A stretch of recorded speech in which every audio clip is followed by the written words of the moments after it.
আজকে আমি লাউয়ের খোসা ভাজা করব, তার জন্য এখানে আমি লাউয়ের খোসা নিয়ে নিয়েছি। খোসাটাকে এরকম আমি ছোট ছোট করে কেটে আর পরিষ্কার করে ধুয়ে নিয়েছি। এখানে মিডিয়াম সাইজের দুটো আলু নিয়েছি আর এখানে একটা পেঁয়াজ নিয়েছি। আমি পেঁয়াজ দিচ্ছি, আপনারা যদি নিরামিষ করতে চান তাহলে পেঁয়াজটা দেবেন না, পেঁয়াজ ছাড়া আলু দিয়ে করতে পারেন। আর এখানে নিয়ে নিয়েছি 4-5টা কাঁচা লঙ্কা, ঝালটা আপনাদের স্বাদ মতো দেবেন। লাউয়ের খোসা কিন্তু আমরা বেশিরভাগ ফেলে দিই, কিন্তু ফেলে না দিয়ে এইভাবে যদি একবার লাউয়ের খোসা ভাজা করেন তাহলে কিন্তু গরম ভাতের সঙ্গে খেতে কিন্তু অসাধারণ লাগে। লাউয়ের খোসা দিয়ে কিন্তু অনেক রকম রেসিপি হয়। লাউয়ের খোসা দিয়ে আর মুসুরির ডাল দিয়ে কিন্তু দুর্দান্ত একটা ভর্তা বানানো যায়, যেটা খেতে কিন্তু গরম ভাতের সঙ্গে অসাধারণ লাগে। আপনাদের যদি ভিডিওটা দেখার পর যদি ভালো লেগে থাকে তাহলে অবশ্যই একটা লাইক করে দেবেন। আর আমার চ্যানেলে নতুন বন্ধু হয়ে থাকলে অবশ্যই চ্যানেলটা সাবস্ক্রাইব করে আমার পাশেই থাকবেন আর পাশের বেল আইকনটা অবশ্যই বাজিয়ে দেবেন, আমি যখন কোনো নিত্য নতুন রেসিপি আপলোড করব সবার আগে পাওয়ার জন্য। তাহলে চলুন লাউয়ের খোসা ভাজার জন্য প্রথমে গ্যাস ধরিয়ে কড়াইটা বসিয়ে দেবো।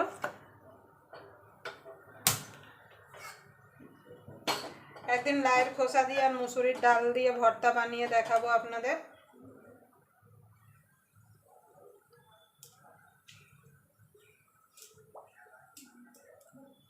দিয়ে দেবো সর্ষের তেল।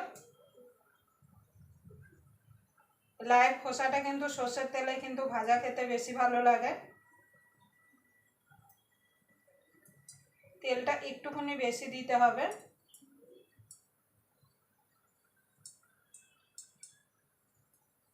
যে কোনো ভাজা বলুন ভর্তা বলুন সর্ষের তেলে কিন্তু খেতে বেশি ভালো লাগে। এবার তেলটা গরম হওয়া পর্যন্ত অপেক্ষা করব। দেখুন বন্ধুরা, তেলটা গরম হয়ে গেছে।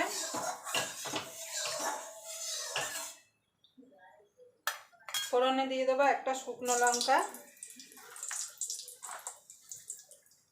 কিছুটা কালো জিরে,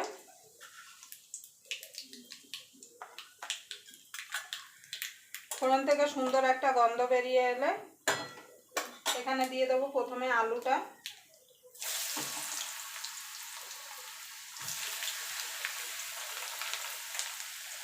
আলুটা আর লাউয়ের খোসাটা দিয়ে দেবো।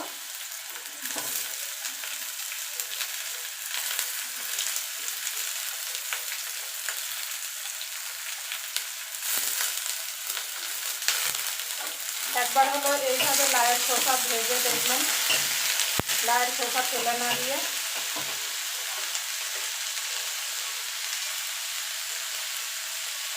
দিয়ে দেবো স্বাদ মতো নুন,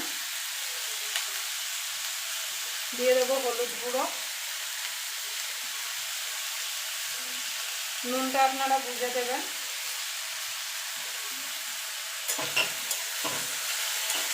এবার একটুখানি মিনিট খানিক একটুখানি নাড়াচাড়া করে নেবো, তারপরে পেঁয়াজটা যোগ করে দেবো এর মধ্যে। প্রথমে কিন্তু গ্যাসটা কিন্তু জোরে রেখে কিন্তু ভাজাটা ভাজতে হবে, না হলে কিন্তু জল ছেড়ে যাবে। মাঝে মাঝে কিন্তু নেড়ে দিতে হবে। দেখুন বন্ধু, মিনিট খানিক নাড়াচাড়া করে নিয়েছি। এবার পেঁয়াজটা আর কাঁচা লঙ্কাটা দিয়ে দেবো।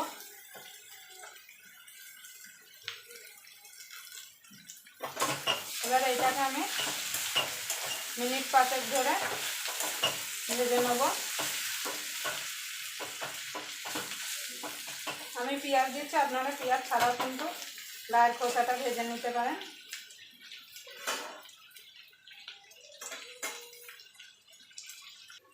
দেখুন বন্ধুরা, লাউয়ের খোসাটা ভাজা হয়ে গেছে। এবার আমি নামিয়ে দেবো। আপনারা অবশ্যই এইভাবে বাড়িতে বানিয়ে নেবেন। লাউয়ের খোসা ভাজা গরম ভাতের সঙ্গে কিন্তু খেতে দুর্দান্ত লাগে। আবার আপনাদের সঙ্গে কোনো নতুন রেসিপি নিয়ে দেখা হবে। ততক্ষণ পর্যন্ত আপনারা ভালো থাকবেন, সুস্থ থাকবেন।